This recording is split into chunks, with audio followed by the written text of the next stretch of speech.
주신 말씀을 가지고 우리 잠깐 하나님의 말씀을 돌아보겠습니다.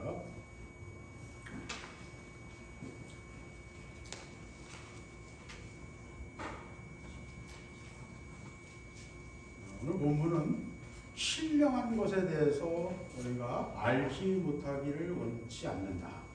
제가 이중부정은 강한 긍정이다 그랬죠. 헬라의 문학적 표현이에요. 알지 못하는 것을 내가 원하지 않는다. 그러니까 너희가 꼭 알아야 된다. 그런 말이에요. 뭐에 대해서? 신령한 것에 대해서.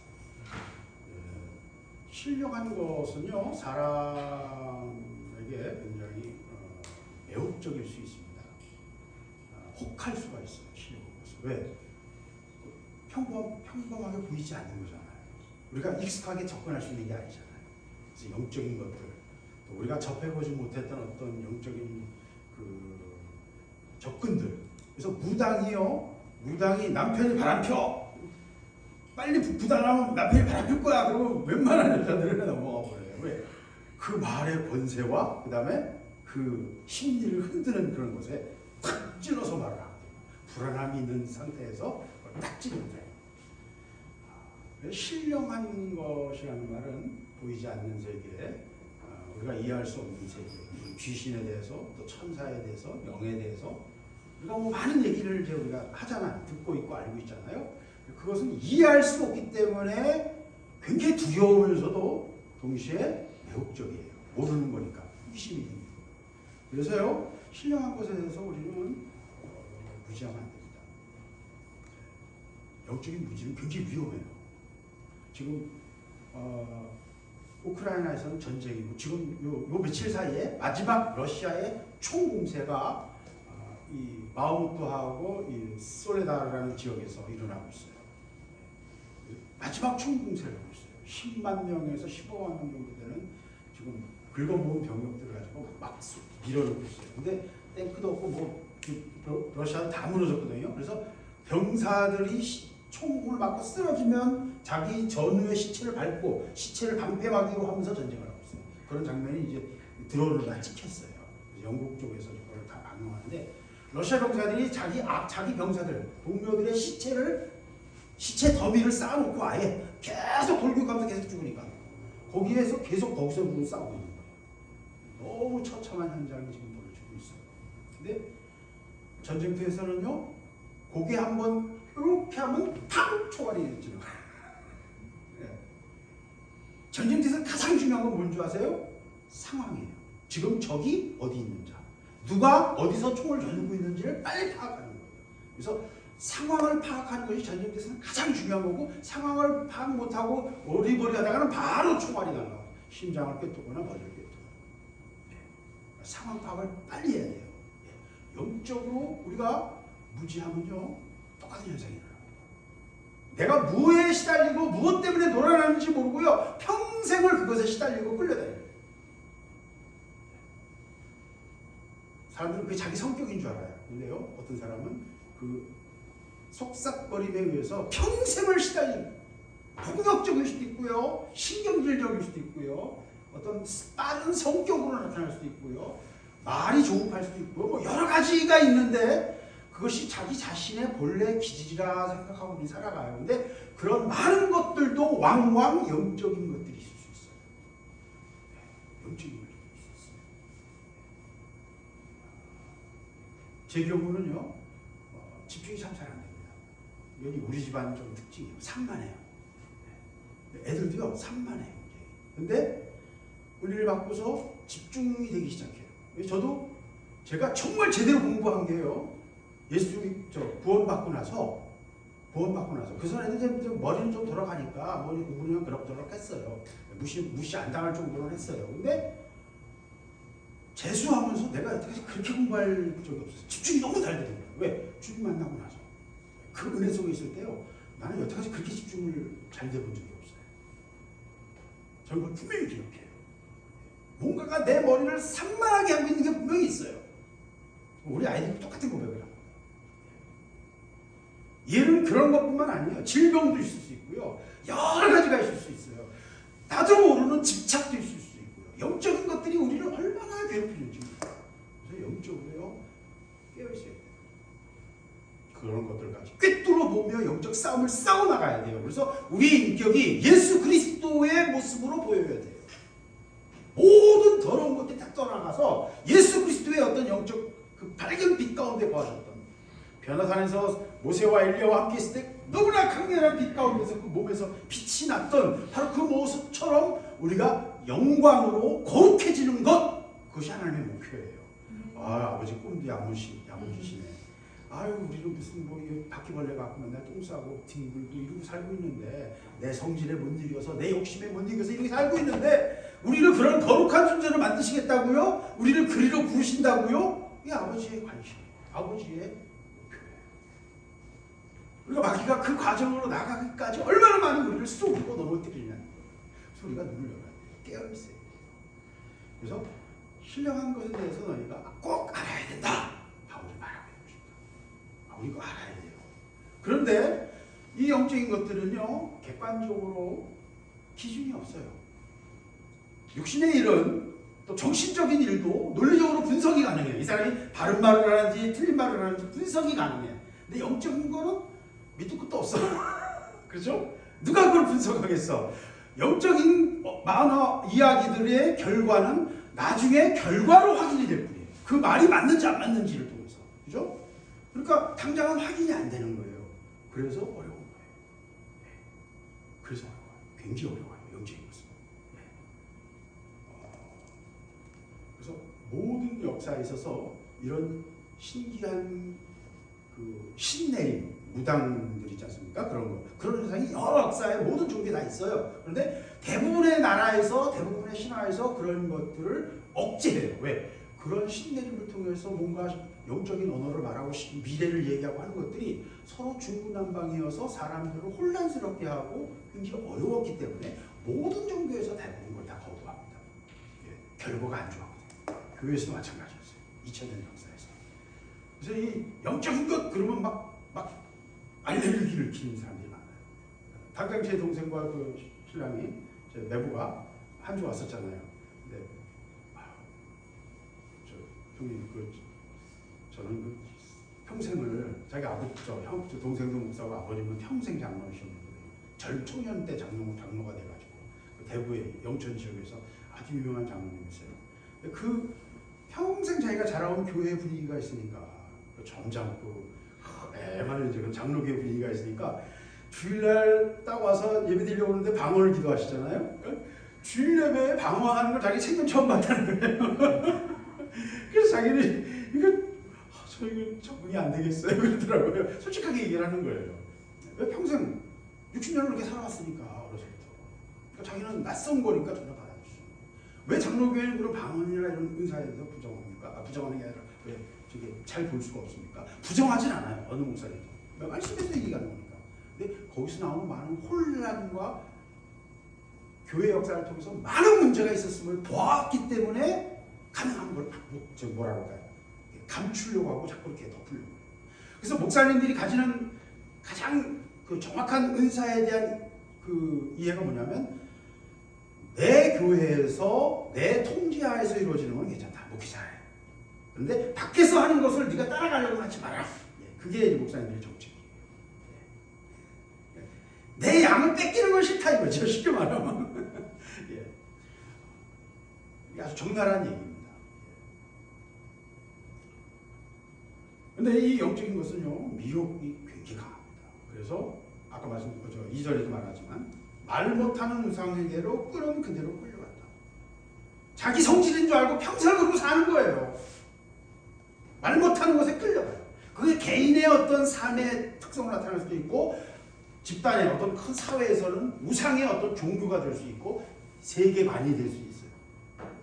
묘자리 잘 써야 돼, 안 그러면 불편해, 뭐 이런 얘기 많이 하잖아요. 그런 것처럼 그런 어떤 생각들의 집합일 수도 있어요. 그걸 세계관이라고 해요. 우리의 상식이 될 수 있다고요. 그런 우상에 끌려다니는 삶이 말이에요. 그렇기 때문에 이런 것들로부터 우리는 말도 못하고 이해도 못하고 그냥 무지하니까 그냥 끌려다닌다는 거예요. 몇천 년을 그렇게 끌려다니고요. 우리의 평생을 그렇게 끌려다니고 사는 거예요.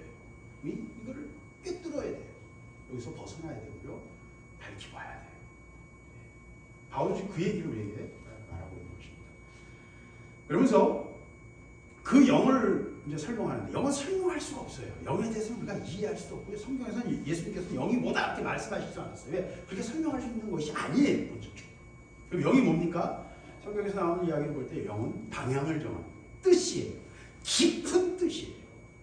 영은 무엇입니까? 우리 뇌를 벗어나서 뇌 뒤에서, 뇌는 두뇌가 세상에서 보는 모든 정보를 두뇌에서 투영을 해요.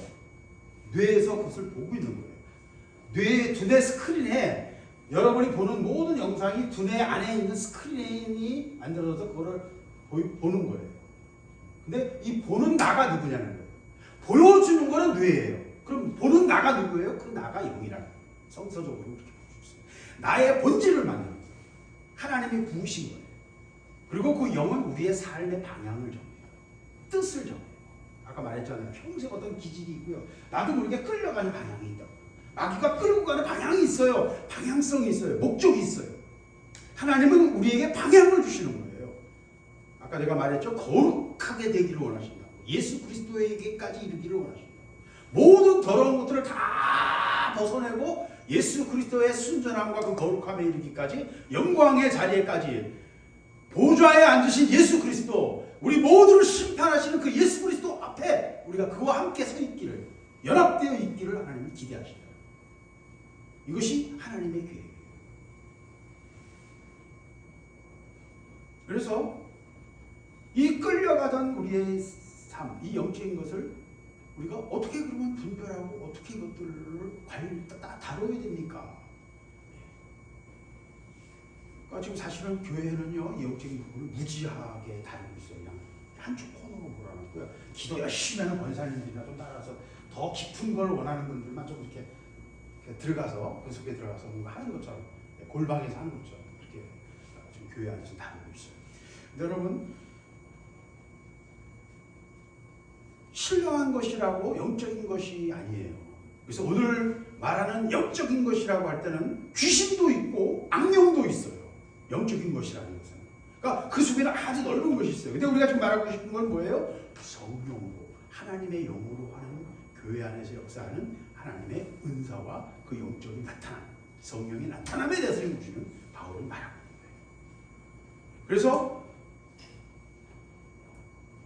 내가 너에게 알리노니 하나님의 영으로 말하는 자는 누구든지 그리스도를 저주할 자가 아니하고 또 성령으로 아니하고는 누구든지 예수를 주시라 할 수 없다.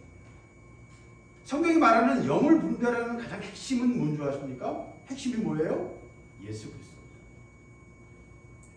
그 영이 예수 그리스도께서 하나님의 아들이심을 인정하고 고백하는 영이라면 근데 귀신도 예수를 알고 하나님을 알아서 두려워하지만 그들이 고백하지는 못해요. 고백하지는 못해요. 왜? 예수를 주로 고백하는 것 자체가 성령으로 하지 않고서는 할 수 없는 거고요. 그런 믿음을 갖게 하시는 것 자체가 은사예요. 하나님의 일, 성령이 하시는 일이에요. 그래서 세상 사람들이 예수를 아무리 말해도 믿지 못해요. 왜? 성령께서 그 안에 역사하시는 거예요. 영적 전쟁이에요. 싸워서 이기는 만큼 땅을 한 뼘 한 뼘 빼야 합니다. 누군가가 계속 기도로 대포를 쏘고 미사일을 쏘아서 박살을 내서 적진이 부서져야 한 발 한 발 나가는 거예요. 영적 전쟁이라는 거예요. 그래서 이 영적 싸움에서 우리가 앞으로 나아가는 삶을 살아야 되는데, 그렇게 하기 위해서는 이 영적인 원리와 영적인 세계에 대해서 우리가 이해해야 돼요. 무지에서 벗어나야 돼요. 알아야 돼요. 단순히 아는 것만 갖고는 안 돼요. 그 성령의 이끌리심에 우리가 순종하며 살아가는 삶, 그 자체가 사실은 그리스도인의 삶의 가장 중요한 요소인 것입니다.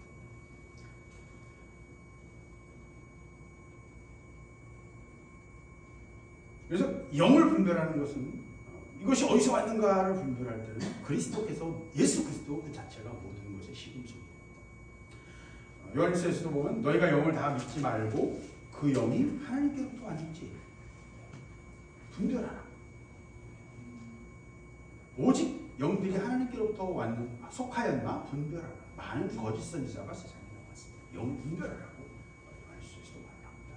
그래서 예수 그리스도께서 육체로 오신 것을 시인하는 영마다 하나님께서 하는 것이다.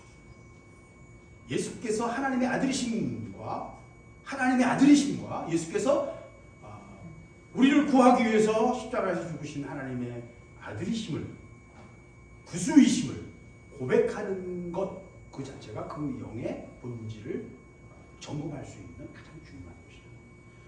우리는 사실은 이걸 실제로 경험하기까지 이게 어떤 의미가 가는지 몰라요. 그러나 현장에서 부딪히다 보면, 특히 축사나 이런 것들을 하다 보면요, 금방 알 수 있어요. 예수의 이름에 엄청난 영적 권세가 있습니다. 우리는 왕왕 우리가 기도 많이 해서 내공을 쌓아가지고 전풍을 쏘듯이 능력이 팍팍 나가는 것을 자꾸 상상해요. 무협지를 하도 많이 봐서 옛날에. 그래서 그렇습니다. 근데 아니요, 성부께서 일하시는 거예요. 우리는 수단이에요. 이걸 뒤바꿔서 생각하는 것 자체가 영적인 무지의 근본적인 원인이고요, 모든 은사로 인해서 생기는 혼란의 근본적인 원인이고요, 그 자체가 마귀의 공격의 포인트예요. 제가 아까 말했잖아요. 모든 은사주의는, 은사를 강하게 주장하던 집단이 도나투스부터 옛날 고대에 도나투스파부터 뭐 아주 많아요. 수많은 그 집단이 있었는데 최근에까지 한국에서도 박태선 장로가 굉장히 있어요. 전쟁 직후에 한경식 목사님, 뭐 유명한 목사님들 다 가서 뭐 김충현교회, 내가 성함을 지금 깜빡하는데, 하여튼 수많은 목사님들 가서 다 안수받았다니까요. 박태선 장로가 젊은 장로로 엄청난 능력이 역사했어요. 근데 그가 몇 년 안 지나서 바로 자기가 하는 거예요. 10년이 안 지나서. 이재로 목사 제가 좀 알아요. 그 이재로 목사 동기, 만민중앙교회 동기였던 그 사람이 제 친구예요. 지금 필리핀 선교사로 가는데 저 아주 친한 친구예요. 그래서 그 필리핀 선교사로 나가 있을 때 제가 그를 지원하기 위해서 제가 어느 선교단체 있을 때 그 이재로 목사님 교회에 가서 지원을 요청한 적이 있어요. 동창이니까 성결교 신학교 동창이거든요. 그래서 제가 그 배경을 좀 알아요. 그 친구 통해서 듣고 또 그 당시 가서도 많이 이야기하고, 제가 갔을 때까지만 해도 그래서 괜찮았어요. 근데 조금 지나니까 자기가 하나님 되는 거예요. 왜 그렇습니까? 객관적인 기준이, 영적인 세계에요. 객관적인 기준이 없어요. 그러니까 와서 속삭이면 속삭임대로 다 쏘는 거예요. 그 자신들도 쏘가요. 나중에 자기가 하나님 되는 거예요. 자기도 모르게 하다 한 발 한 발 가다 보니까 그렇게 거기에 와 있는 거예요. 이 영적인 세계는요, 굉장히 어렵습니다. 미혹이 가장 본질의 문제예요. 미혹. 왜? 식별이 안 돼요. 예수를 하나님의 아들이심을 믿는 것, 이것만 갖고 어떻게 식별이 됩니까? 그죠? 안 될 것 같죠? 근데 이게 가장 중요한 식별 포인트예요. 결국 그들이 길을 가다, 이렇게 자기들의 인생을 잘못 가다 보면, 엉뚱한 길을 가다 보면 예수 그리스도를 부정하는 쪽으로 가. 예수 그리스도 앞에 자기들을 내세요. 나를 내세요. 그게 이제 가장, 모든 다 같은 코스예요. 그래서요, 이 영적인 부분을 무시하면요, 생명이 없어요.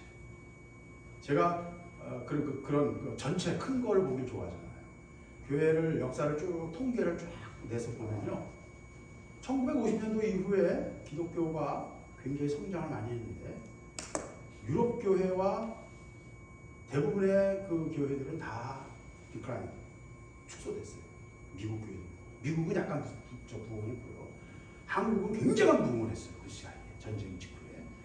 그리고 그 외에 성장한 교회들을 보면 다 뭐예요? 오순절계통이거나 은사주의 교회. 아주 더 쉽게 말하면 성령의 은사를 활성화시키고 그것을 사모하는 교회들이 다 성장했어요. 아프리카에서, 또 남미에서, 그리고 유럽이나 미국에서 마찬가지예요. 은사를 인정하고 은사를 사모하는 교회들이 다 성장했어요. 특별히 1900년대 초에 2000년 동안 잊혀졌던 방언이, 왜? 중세교회에서 방언을 막 마귀의 언어로 막 공격했거든요. 하도 거기 뭐 피해가 많으니까, 혼란이 많으니까, 영적인 혼란이 너무너무 컸기도 해요. 또 그걸 통해서 많은 사람들이 미혹하고 영혼들을 사냥했거든요. 그런 현상을 막으려고 다 봉쇄해버렸어요. 그게 나쁜 것만은 아니에요. 왜? 그렇게 해서 미혹되는 영혼들을 막으려고 담을 친 거니까. 근데 그것 때문에 교회가 경직되죠.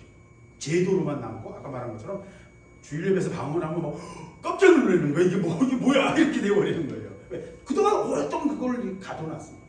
1900년대에 와서 방언이 다시 시작된 거예요. 미국에서. 그게 이제 오순절 계통의 교회들이 여기서부터 시작합니다. 근데 핵심은 뭐냐? 영을 분별하지 못하고 이 영적인 원리에 대해서 무지했기 때문에. 성령의 역사가 있어야, 물이 있어야 생명이 있는 것처럼 성령의 역사가 있고 성령의 흐름이 있어야 생명이 있어요. 그건 분명합니다. 그러니까 은사와 이 영적인 세계에 대해서 보지 않으면요 열매가 없어요. 그건 저는 객관적인 데이터로 항상 말합니다. 예수님이 그렇게 말씀하셨거든요. 열매를 보고 알라고 하셨잖아요. 그게 예수님이 가장 중요한 분별의 원칙이거든요. 열매를 보고 네가 판단해라. 항상. 그래서 저는 그 말씀의 원칙에 딱 서 있기를 원해요. 항상 열매를 보고 얘기해요. 결과를 보고 얘기해요. 말만 그 사람을 보고 말 가지고 그 사람을 판단하면 안 돼요. 그의 결과를 보고 얘기해요. 보면 은사를 가벼이 여기는 교회들은 경직되어 있습니다. 굳어 있습니다. 그래도 으쌰 해서 할 수는 있어요. 소수로 가요 항상. 그런 교회가 계속 소수로 가요. 그 대신 또 그런 사람들이 사회에 대해서 굉장히 책임적일 수도 있고 또 어떤 뭐 형식적일 수도 있고 또 진리를 우리가 모든 말씀의 진리를 수호하고 있다 이렇게 생각하고 말씀만 쫙 붙잡고 있는 사람들도 있고요. 또 사회를 향해 우리가 나가야 되고 낮은 데를 향해 나가야 된다. 뭔가 자기들의 뭔가 주장을 하나 붙잡고서 주의를 가지고 예수 그리스도 안에서도 자기들의 어떤 그 행동주의, 그러니까 이데올로기라고 자기들의 어떤 원칙을 가지고 그걸 갖고 들어가는 거예요. 실제로 예수님은 강력한 사회 변혁, 사회 운동가였거든요. 기존 질서를 무너뜨리신 분이거든요. 다 형제래잖아요. 황제가 있고 노예가 있는데 다 형제래잖아요. 사회를 뒤집어 엎는 면이 있어요. 분명히 예수님 안에는. 그러니까 그것만 딱 따가지고 그것만 갖고 들어가는 거예요. 그래서 공산주의가 나온 거예요. 공산주의를 만든 사람들이 다 신학생들입니다. 기독교를 뒤집은 게 공산주의예요. 기독교의 신을 싹 빼고 영적인 걸 다 빼고 물리적인 것만 남긴 게 미라를 만든 게 공산주의예요. 원리적으로 볼 때, 철학적으로 볼 때 그 원리가 기독교를 딱 뒤집어 놓은 거예요. 그래서 은사를 무시하면요 생명이 없고 이 은사를 잘못 관리하면 엉망진창이 되어요. 제가 아까 말한 것처럼 이상한 길만 갑니다. 이건 뭐 예를 들 필요도 없어요. 교회사에서 그냥 다 정리가 되어 있는 거니까 교회사 안에서 초대교회에서부터 그걸 다 정리가 되어 있는 거예요. 왜 이렇게 힘들까요? 이거 관리하기가 영적인 무지에서 그래요. 영적인 원리를 알아야 돼요. 자, 그럼 은사가 뭐냐? 은사라는 것은 성령의 나타나심입니다. 성령이 여러 가지 모습으로 나타나십니다. 성령은 우리 이 세상의 모든 생명을 출발시켰고 생명을 유지시키는 생명의 영이면서 동시에 우리의 모든 것들을 운행하시면서 그 모든 것들을 유지하고 보존하게 하시는 영이에요. 그런데 교회가 예수 그리스도께서 오시기 전까지는요 그냥 이 세상의 원리로 충분했어요. 근데 이제 새로운 조직이 나왔는데 교회가 생긴 거예요. 근데 이 교회는요 전혀 다른 질서가 그 안에 있어요. 뭐예요? 하나님의 영이 우리 안에 성령께서 내려오셔서 새로운 질서, 그리스도의 몸을 이루는 조직으로 교회를 만드셨거든요. 그래서 그 교회를 유지하기 위해서는 지금까지의 자연 질서와는 생명과 이 세상에 있는 질서만 가지고는 안 되는 부분이 있는 거예요. 그 몸된 교회를 지키기 위해서, 유지하기 위해서. 그래서 성령께서 직접 우리 교회로서 여러 가지 은사로 나타나게 하세요. 그러니까 은사는, 성령의 은사는 몸된 교회, 예수 그리스도의 몸을 유지하기 위한 하나님의 주시는 특별한 유지장치예요. 장치라고 하면 좀 이상하지만 성령의 나타남이시니까 그 은사의 모든 나타남의 주관자는 성령이 있어요. 그래서 성령이 각 사람에게 필요의 대로 나눠주는 것이다 하는 게 11절 결론의 말씀이에요. 은사의 주체는 누구예요? 성령이시다. 하나님이세요. 그러니까 은사를 우리가 내 것인 것처럼 내가 마음대로 할 수 있는 것처럼 착각하는 것이 가장 근본적인 영적인 무지의 출발이에요. 은사를 자기의 일로 자아의 것으로 이용하려고 할 때 모든 문제가 시작돼요. 이런 부분을 우리가 잘 봐야 돼요. 그러니까 은사는 자아를 깨트려서 자아가 처된 사람이 아니면 신령한 세계가 아니면 내가 신령한 존재로 깨어져서 정말 하나님 앞에서 거룩한 존재가 아니면 이 은사를 제대로 다루기가 어렵다. 왜? 그걸 다 자기의 일로 만들고 마귀가 그 구멍으로 기어 들어와서 내 자아를 통해서 기어 들어와가지고 들어와서 다 온갖 분탕질을 하면서 나는 그것 그냥 모르면서 그 자신도 쏘아가는 거예요. 그런 걸 너무 많이 봤거든요. 내 눈앞에서 봤거든요. 얼마든지 그럴 수 있습니다. 쏘올 수 있습니다. 교회사를 통해서 수천 명, 수만 명을 예를 들 수 있어요. 그렇기 때문에 은사는요, 조심해서 살아야 돼요. 교회가 그걸 이렇게 조심해서 어렵게 생각했던 것이 당연하고 결과가 그랬거든요. 그러나 이제 이 마지막 시대에 좀 다릅니다. 하나님께서 뭔가 물꼬를 여셨어요. 성령의 어떤 기름 부음과 은사의 그 지난 1900년 동안에 하신 그 일과 지금 마지막 시대에 지난 100년간 하신 일이 너무나 달라요. 규모가 달라요. 몇십억이 지금 하나님께 돌아오고 지난 100년 동안 몇십억이 하나님께 돌아왔다. 현재 그리스도인의 숫자는 약 25억 정도예요. 그러니까 적어도 20억 이상이 돌아오고 그 전에 1900년대 초에는 3, 4억이었어요. 기독교의 숫자가. 근데 지금 25억이 됐어요. 저는 이 마지막 제가 보는 비전에서는 마지막 요 20년 또 30년 동안 10억이 하나님께 돌아가요. 10억이 돌아가요. 왜? 25%의 평균이 전에도 말씀드렸습니다만 유라시아 대륙에서만은 3%, 4% 정도. 그러니까 유라시아 대륙에서만 그 비율이 제일 낮아요. 그래서 유라시아 대륙에서 최소한 25% 세계 평균은 돼야 될 거 아니야. 그러면 그거를 채우기 위해서는 10억이 필요해요. 유라시아 대륙에 40억이 예수를 믿는 사람이 제일 많다는 거예요. 이제 아프리카는 50%가 넘었어요. 아메리카 대륙은 80%, 70%예요. 뭐 거기 다 거듭난 구원받은 그렇게 계산하면 뭐 몇 명인지 아무도 모르고 저도 자기가 기독교인이다라는 또는 기독교 내 엄마가 기독교인이었어. 나는 잘 안 믿지만 그래도 나는 하나님을 인정해. 이 정도까지라도. 예. 나는 교회는 안 나가지만 나는 그래도 내가 급할 때 아이고 하나님 찾는다. 이 정도까지라도 기독교인이 25%. 모르는 아예 다른 영에 끌려다니거나 모르는 사람과는 다른 그런 예수의 이름으로 머릿속에서 자기가 인정하는 사람까지라도 25%. 근데 그것이 유라시아 대륙에 있으면 적어요. 그렇기 때문에 10억을 좀 바라보고 우리는 기도하고 그것을 바라는 거예요. 그런데 이 모든 일들이 일어나기 위해서는요, 이 영적인 싸움, 영적인 이 미혹, 그리고 은사를 어떻게 다뤄야 되는지에 대해서 우리가 능숙해야 돼요.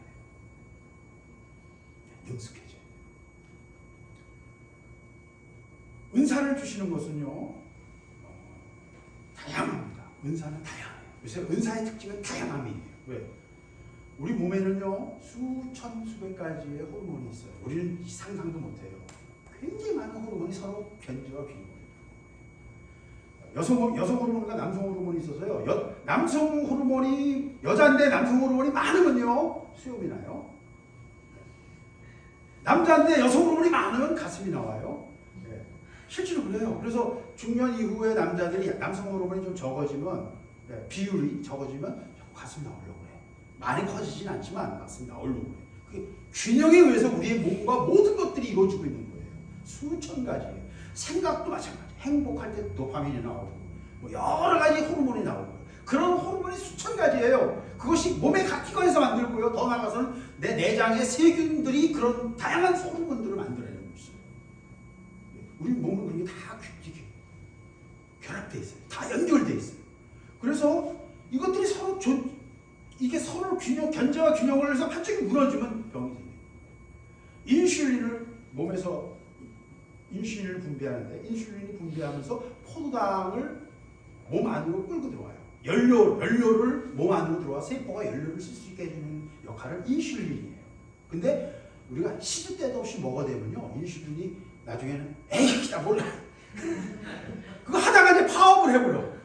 인슐린 자체가 아주 예민한 이 호르몬인데 이 식이지장에서 주로 만들어지거든요. 근데 그게 아주 정교한 예민한 건데 너무 계속 입에 달고 살다 보면 일을 계속 해야 되잖아. 인슐린이 나중에는 파업을 해버려. 그게 당연해요. 균형이 무너지는 거예요. 은사도 마찬가지예요. 하나님이 우리 몸에 다양한 기능을 가지듯이 아주 작은 기능이지만 그거 하나 잘못되면 몸 전체가 쓰러지고 기절해버리거나 바보가 되거나 평생 침대에 누워 살기도 하잖아요. 그거 작은 병균 하나가 요새는 뇌를 파먹는 아메바가 또 나왔어요. 미국에. 원래 있던 거예요. 근데 그게 또 사람의 몸에 들어가서 뇌를 파먹어서 사람을 죽이는 아메바가 있어요. 그래서 호수에서 수영하지 말라. 미국 사람들은 호수에서 수영하는 걸 좋아하거든요. 거기서 수영하다가 젊은이 하나가 뇌가 아메바가 파고 들어가요. 작은 미물인데도 그것이 균형을 잃으면 몸에 죽음을 가져와요. 은사는 그런 거예요. 내가 영적으로 교회가 그리스도의 몸이 유지하기 위해서는 육신의 여러 호르몬이 필요한 것처럼 하나님의 은사가 여러 가지 역할을 하면서 하나님의 교회가 온전하게 서도록 거룩함을 향해 나아가도록 여러 가지 은사가 그걸 돕고 있다. 기능이에요, 기능. 근데 그걸 이제 어떤 기능을 가지고서 자기를 높이고 사람들 내 앞에 와서 머리 숙이고 돈을 내놓고 많은 사람이 나를 높이는 영광을 받는 일에 그 은사를 쓰고 싶어하는 경향이 커요. 생겨요. 실제로 빌립에게 또 베드로에게 그런 성령 충만의 은사를 사겠다는 그런 사람이 있었잖아요. 실제로 교회에서 그런 게 계속 나오는 거예요. 은사를 자기 유익을 위해 쓰려고 하는 거예요. 그러다가 자아를 처리 못하면서 하나님의 일을 하려고 할 때 생기는 무서운 결과를 가져요. 마귀가 그렇게 할 때는 은사를 자아로 쓰려고 하는 그런 함정을 파고 그 속에 푹 들어가요. 자기는 그 속에 들어가고 있는지도 몰라요. 저는 그걸 너무 많이 봐왔기 때문에 하나님 이상하게 저는 은사에다 갖다 붙이셨어요. 기도원에 하여튼 엄청난 하나님의 역사가 나타나는 그런 기도원에서 한 10년 있을 거예요. 애들을 다 거기서 키웠습니다. 하나님을 가둬놓으셨어요. 나는 너무 이 머리가 팽팽 들어가는 사람이라 은사에 은자도 집어넣기 어려운 성격이에요. 저는 합리주의자예요. 철저한 합리주의자예요. 그런데 하나님은 지금까지 계속 은사에다 갖다 붙이셨어요. 경양교회 와서 그러니까 나는 뭘 말하는지 알아요. 저는 정확히 이해를 해요. 하나님 내게 뭘 요구하시는지 정확히 이해를 해요. 이걸 놓치면 무기력해져요. 근데 이것만 따라가고 영적으로 무지한 상태에서 이걸 따라가면 망해요. 자기가. 많은 영혼들을 영혼 사냥꾼이 돼요. 자기가. 실제로 많은 사람들이 그런 길을 갔어요. 깨어있어요. 여러분 영적으로 깨어있다는 것이 얼마나 중요한 것인가를 여러분 다시 깨달아야 돼요. 영적인 무지라는 제가 단어를 일부러 택했어요. 원래는 다른 걸 택하다가 이게 너무 중요한 거예요. 너무 중요한 거예요. 우리 영혼이 깨어있어 이 하나님의 일에 대해서 은사에 대해서 더 깊이 더 높은 수준에서 볼 수 있어요. 자아가 처리되고요.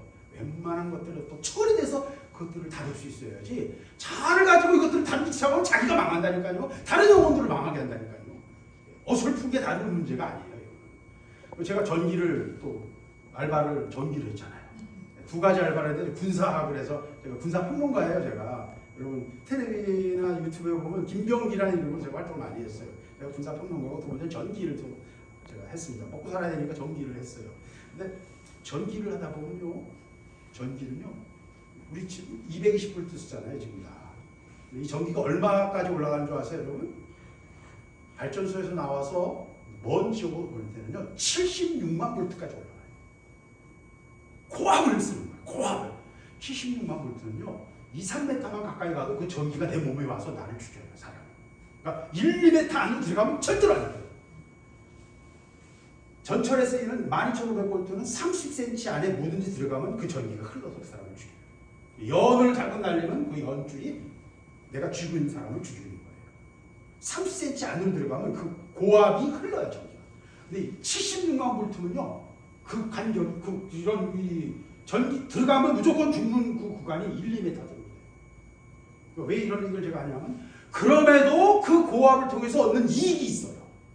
저압으로 보내면 저항, 그 손실이 많은데 다 돈이에요, 돈. 우리가 전기료를 많이 내야 되는 거예요. 그러니까 만약에 10만 볼트를 보내면요, 전기료를 지금 100원 낼 거를 150원 내야 되는 거예요. 중간에 다 세니까. 그러니까 고압으로 할수록 전기가 새는 게 적어지는 거예요. 그래서 일부러 고압을 합니다. 이 같은 전선일수록 고압일수록 더 많은 양의 전기를 보낼 수 있잖아요. 싸게 보낼 수 있는 거죠. 그래서 고압을 사용해요. 왜 이 설명을 길게 하는 줄 아십니까, 여러분? 은혜는 그거 같습니다.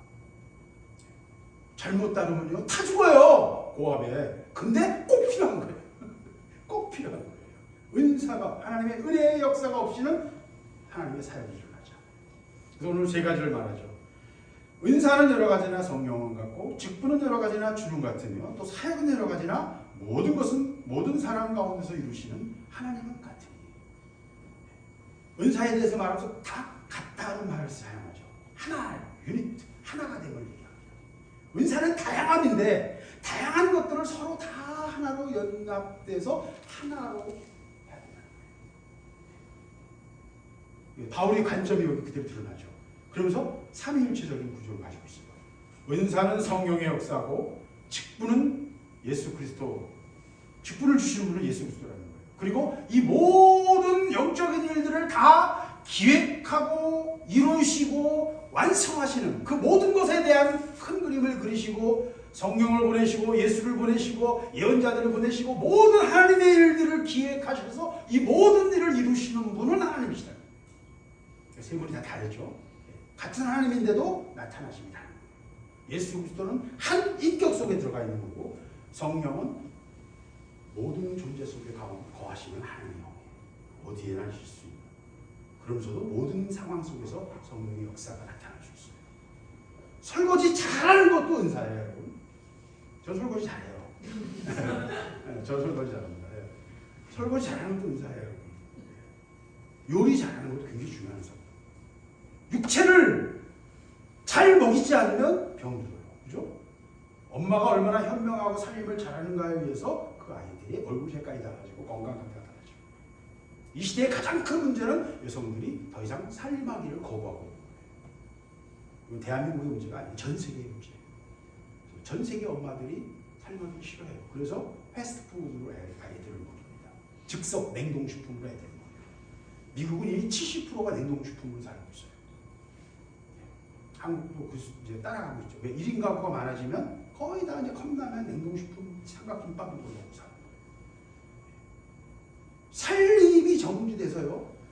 제가 볼 때는 인류의 미래가 이렇게 가면 300~400년 안에 멸종됩니다. 한 번 얘 꺾이면요, 금방 무너지는 게 생명이에요. 쥐를 실험해보고요, 여러 가지 실험을 해보면 금방 알아요. 사회 실험을 해보면 금방 알아요. 인류는 지금 멸종을 향해 가고 있어요. 이미 멸망을 향해 스스로 가고 있어요. 지진이 나고 뭐 하늘에서 뭐가 떨어져서가 아니라 인간 스스로가 그 방향으로 가고 있다. 근데 그게 작은 거예요. 작은 거에서 그렇게 결정해요. 그래서 이 성령의 나타나심을 주시는, 이 모든 일을 주시는 이유는 뭐예요? 교회를 세우고 그리스도의 몸을 세우고 하나님이 우리를 거룩한 존재로, 영광의 존재로 모든 죄를 벗고 육신을 벗고 욕망을 벗고 하나님을 향해 나아가기를 하나님은 원하신다. 예수 그리스도의 몸이 나타나기를 원하세요. 예수 그리스도를 머리로 하는 아담의 후손들이 새로운 존재로 아담 전체가 나타나기를 원하십니다. 하나님이 보실 때는 우리는 아담의 한 세포인 거예요. 비유하자면 우리가 그리스도의 한 몸으로 한 세포인 것처럼. 하나님은 우리를 그렇게 보실 수도 있어요. 왜? 각 세포 하나하나가 다 살아있는 독립된 존재들이에요. 세포 하나하나가 나라예요, 여러분. 세포가. 그 세포가 연합돼서 우리 몸을 이루는 거예요. 똑같은 원리예요. 예수 그리스도의 몸이 그런 똑같은 원리예요. 이걸 어떻게 이미 2000년 사람들이 알았는지, 바울이 이걸 어떻게 알았는지 저는 신기해요. 그게 하나님이 알게 하시는 거예요. 그게 지혜의 말씀이고 그게 지식의 말씀이에요. 그래서 여기서 여러 가지 은사를 설명하는데, 뭐 저는 은사에 대해서 설명하려는 것이 오늘 설교의 목적이 아니니까 이거는 짤막하게만 넘어가겠습니다. 은사는 여러 가지를 얘기할 수 있는데 지혜의 말씀이 있고 지식의 말씀이 있어요. 이거를 여러 가지 다양한 해석을 합니다만 저는 뭐 그렇게 복잡한 얘기를 하고 싶지 않고, 이 지혜의 말씀은 뭔가를 깨닫고 내 삶에 적용하고 실천적으로, 정확히 말하면 그 상황에 맞는 하나님의 말씀, 지금 내가 어떤 처한 상황에 정확한 내 삶에 어떤 빛을 주시는 말씀, 이게 이제 지혜의 말씀이라는 거죠. 지식의 말씀은 전체 구조를 보고 역사를 보고 하나님의 뜻을 보고 하나님의 행하심을 보면서 전체를 꿰뚫어 보는 거예요. 통찰력과 분석, 그리고 진리를 이해하고 그것을 뭔가 자기 언어로 만들어내는 거예요. 누구가 한 일이죠? 바울이 했던 거죠. 지혜의 말씀은 베드로나 야고보에 보면 말은 뭐 복잡하지 않고 단순한데도 굉장히 깊이 뭔가를 정확히 말하고 있어요. 요한이 특별히 그렇죠. 요한의 말씀이, 요한의 말이 굉장히 그런 지혜의 말씀. 아주 단순한 언어인데도 굉장히 깊은 이야기를 하고 있죠. 바울과는 좀 다르죠. 바울은 개념 속에 뭔가를 담고 있어요. 그러나 바울의 이야기를 통해서 우리가 교회가 신학적인 틀을 가지고 천국 가면 이제 그거 필요 없어요. 바울의 신학이 필요 없어요. 왜? 하나님 직접 만나니까.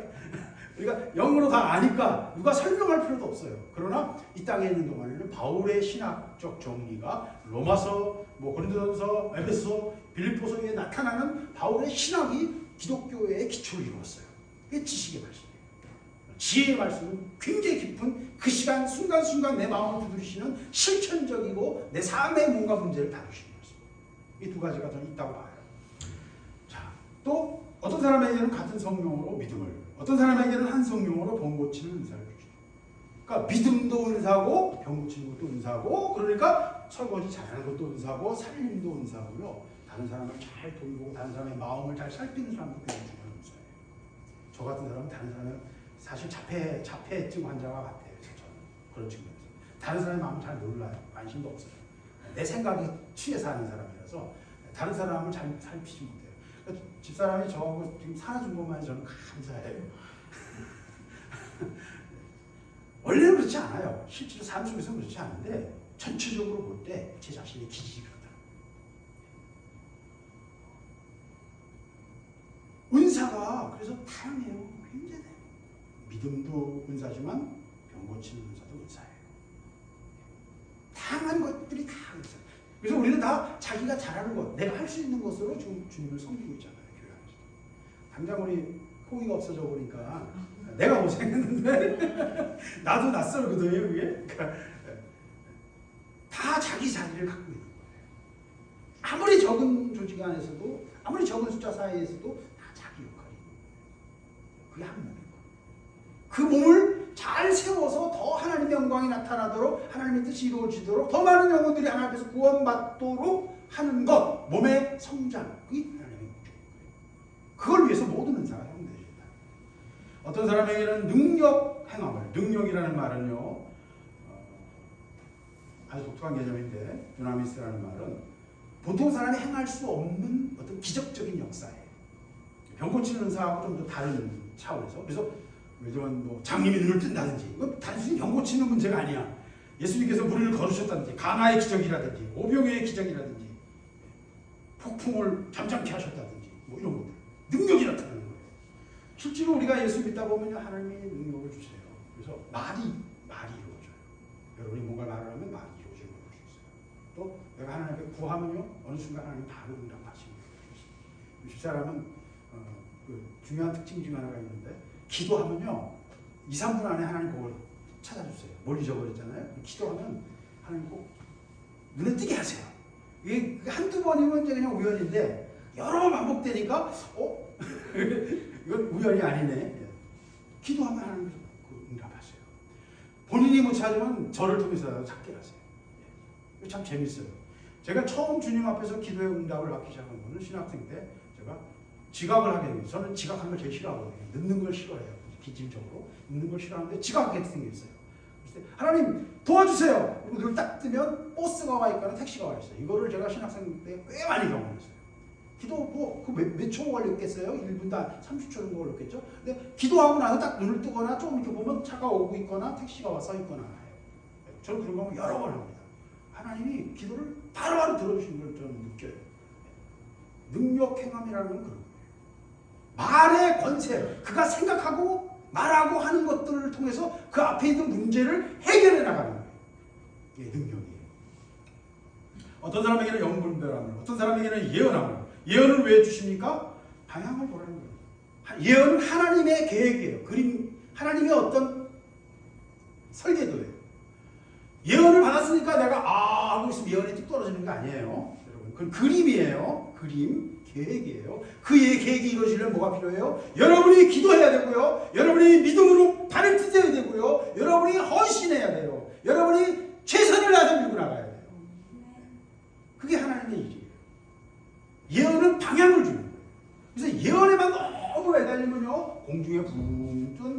천당무계한 공장가가 되거든요. 붕붕붕 떠서 사는 사람이. 아니 이거는 그러니까 1년에 한두 번 받으면 돼요. 1년에 한두 번도 많아요. 그렇잖아요. 인생의 방향인데 뭐 6개월에 한 번씩 바뀌겠어요? 하나님의 뜻이? 그렇잖아요. 한 번 들었으면 끝난 거죠. 그러나 그 예언을 절대 가볍게 여기면 안 됩니다. 마리아가 그랬던 것처럼. 천사에게서 들었을 때부터 성전 앞에서 들은 이야기나 목동을 통해서 들은 얘기나 동방박사를 통해서 들은 얘기나 다 그러니까 마음에 두고 다 마리아가 엄마니까 그 아들을 위해 평생 기도한 엄마거든요. 그렇기 때문에 마리아는 항상 그 예언의 말씀들을 마음에 뒀어요. 우리가 하나님이 주시는 예언들을 귀히 여겨야 되고 가볍게 여기면 안 됩니다. 경홀히 여기지 말라 그러셨어요. 성령이 하신 말씀을 우리가 지금 이해가 안 돼도 분명히 그 속에는 하나님의 경고와 뭔가 하나님 우리를 깨우치시려는 게 있는 거예요. 그런데 너무 거기에 취해가지고 신기한 거에 재밌고 예언 듣고 막 그게 좋아서 막 그것만 하려고 그러면요, 그럼 인생을 사는 게 아니에요. 그 사람은 공중에 붕붕 떠서 지금 취해 사는 거죠. 하나님 원하시는 건 이 땅에서 내 발을 디디고 하루하루를 영적 싸움을 싸우며 살아나가면서 이 전쟁을 한 발 한 발 나아가면서 악한 영들을 무너뜨리고 앞으로 나아가기를 원하시고, 그것을 위해서 가장 중요한 게 바로 이 은사다라고 지금 말합니다. 그러니까 마귀가 가장 중요한 거를 잘못 이용하도록 뒤집어서 속인다는 거예요. 은사를 자기 어떤 이익을 위해서 사용하도록, 자기 욕심, 자기 명예, 자기 관심. 우리가 은사를 자꾸 그런 걸로 생각해요. 무슨 도술 경연대회처럼 생각해요. 마귀가 가장 속이는 것 중에 하나가 바로 그런 거예요. 은사는 성령에 나타나십니다. 주관자가 누구예요? 내 손에 있지 않아요. 내 능력에 있지 않아요. 하나님이 필요한 상황에 필요하게 우리를 사용하시는 것 뿐이에요. 그래서 그게 자연스럽게 흘러야 돼요. 그거를 붙잡고 있으면 그게 질병이 되는 거예요. 붙잡고 있으니까 질병이 되는 거예요. 영들 분별하고, 어떤 분은요 영들 분별합니다. 좋을 것 같죠, 여러분. 영 분별하는 은사를 달라고 해보세요. 가는 곳마다 악한 영이 있으면 막 썩은 내가 나고 코가 메어지기도 하고요. 막 답답하기도 하고요. 영적으로 예민한 분들은요, 곧 병에 고통받는 사람이 있으면 그 병증이 자기한테 와요. 네. 느껴져요. 저는 어려서부터 누군가가 돌아가시면 백합 냄새가 나요. 그래서 백합 냄새가 나는 꽃이 어디 있어? 그러고 나서 보면 좀 있으면 누가 돌아가셨어요. 그런 게 있을 수 있어요. 뭐 그게 대한 어떤 근거가 있는지 모르겠어요. 근데 저는 어려서부터 그랬어요. 백합 냄새가 나한테는 죽음의 냄새였어요. 제 개인적인 얘기예요. 영분별함이 분명히 있어요. 근데 그게 꼭 좋은 것만도 아니에요. 굉장히 예민한 거예요. 그리고 분별해서 말을 해놓으면 다른 사람들은 다 막 욕을 하고 막 왜 상대방을 비방한다고 그럴 수 있어요. 근데 영분별함을 왜 주시는 줄 아세요? 분별해서 그를 고치도록 도우라. 분별해 보이는 사람은 그걸 갖고 떠들 게 아니라 그를 위해서 집중적으로 기도해야 돼요. 얼마든지 그럴 수 있어요, 여러분. 사람들은 다 섞여 있어요, 여러분. 여러분 뒤를 영적으로 분별해보면 다 섞여 있다니까요. 우리 생각 속에 다 2000년 동안, 5000년 동안 끌어온 그 모든 그 잡다한 우상의 그 얽힌 것들이 우리 생각 속에, 우리 삶 속에, 우리 모든 언어 속에 다 들어있다니까요.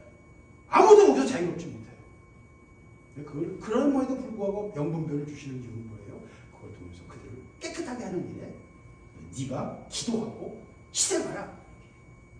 떠벌려서 상대방을 불안하게 만들고 힘들게 만드는 게 영분별이 아닙니다. 왜? 몸을 세우는 일에 이 모든 일이 쓰여져요.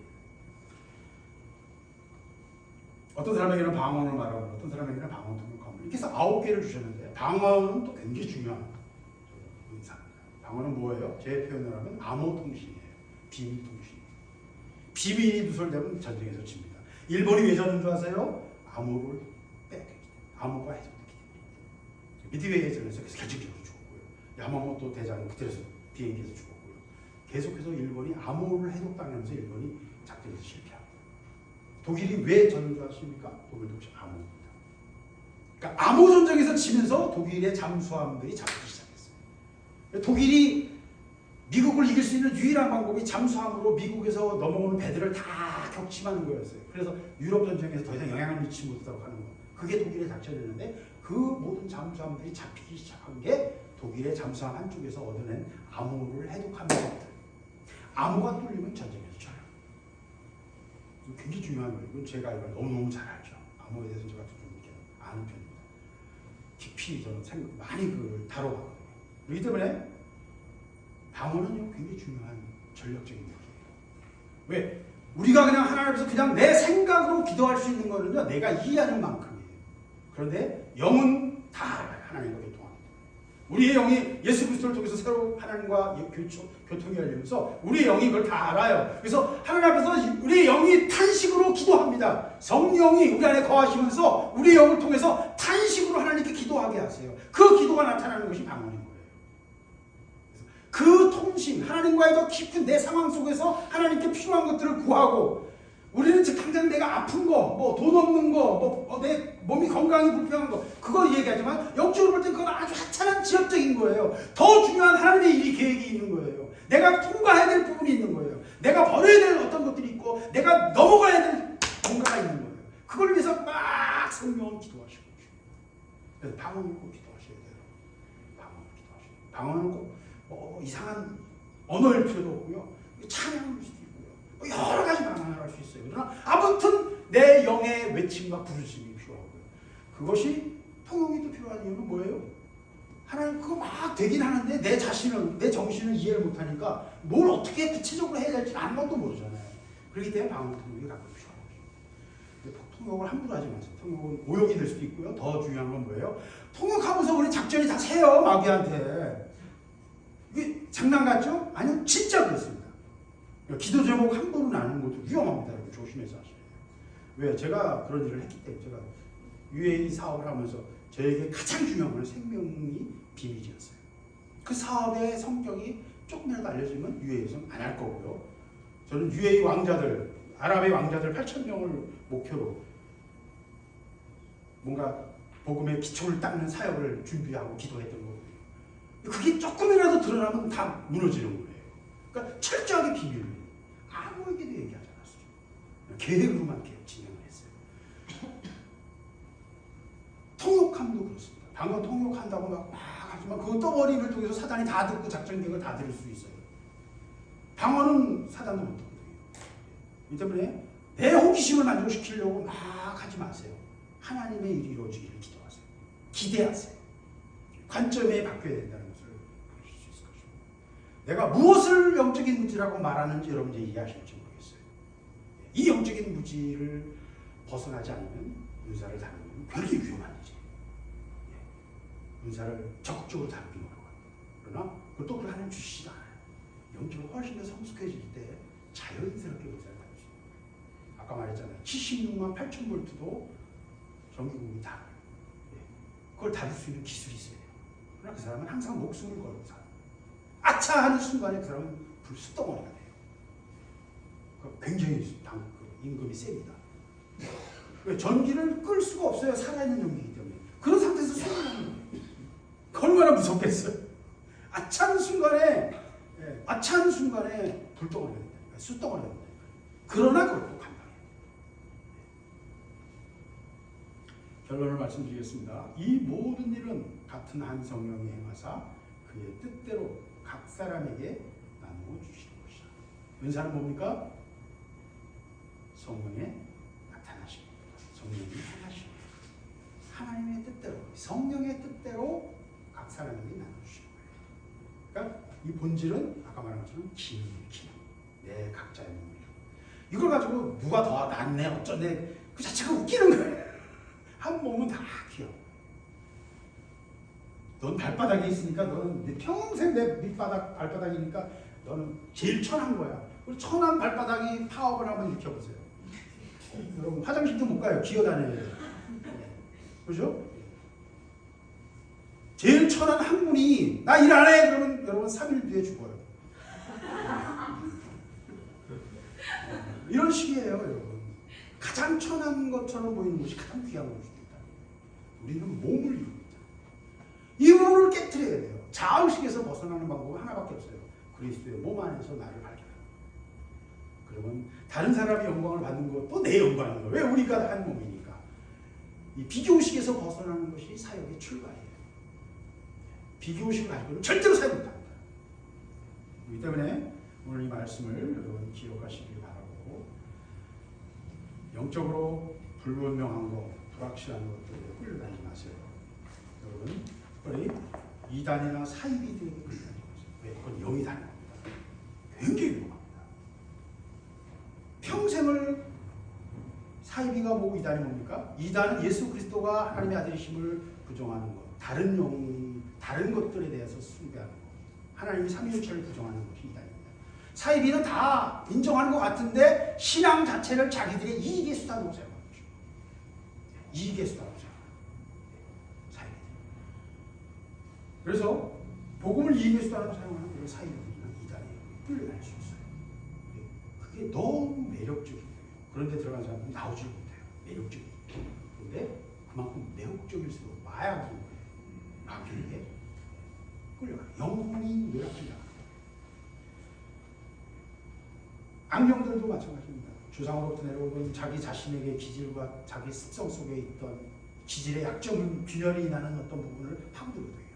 또 뇌에 어떤 기능상 문제가 있을 때 그걸 파고들어오죠. 여러 가지 문제로 파고들 수 있어요. 그런 것에 평생에 시달리는 것일 수도 있어요. 이런 것들을 벗어나요. 자유로워져야 돼요. 영적으로 무지함에서 벗어나시기 바랍니다. 깨어나기를 바랍니다. 그래서 성령의 이 운행하심 속에, 은사의 성령의 역사하심과 나타나심 속에 우리가 쓰임받고 우리 자신들이 자기 역할을 하는 하나님의 백성들로 주의 몸된 교회를 세워가는 저와 여러분이 될 수 있기를 바라는 것입니다. 기도하겠습니다. 하나님 감사합니다. 오늘 주신 말씀을 제가 제일 먼저 먹고 이 말씀을 행하기를 원합니다. 아버지, 제가 말만 하는 자가 아니고 이 말씀을 행하는 자가 되어 제게 은혜를 허락하여 주시옵소서. 아버지, 은사를 우리가 사모하며 아버지, 이 은사를 통해서 하나님의 몸된 교회를 세우며 은사가 흥왕하여 많은 영혼들이 하나님의 능력과 기적과 이사가 나타나며 하나님 많은 영혼들이 주 앞으로 돌아오는 역사가 일어나기를 우리가 기대합니다.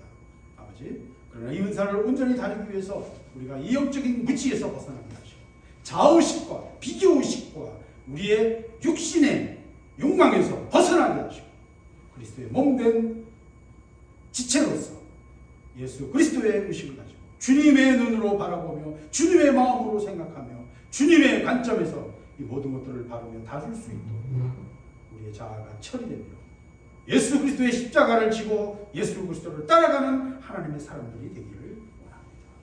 아버지, 도와주시옵소서. 주의 말씀이 우리 삶 속에서 열매 맺는 은사로 풍성하게 열매 맺는 우리의 삶이 될 수 있도록 우리를 축복하여 주시옵소서. 모든 것을 주님께 맡깁니다. 예수 그리스도 이름으로 기도드렸습니다.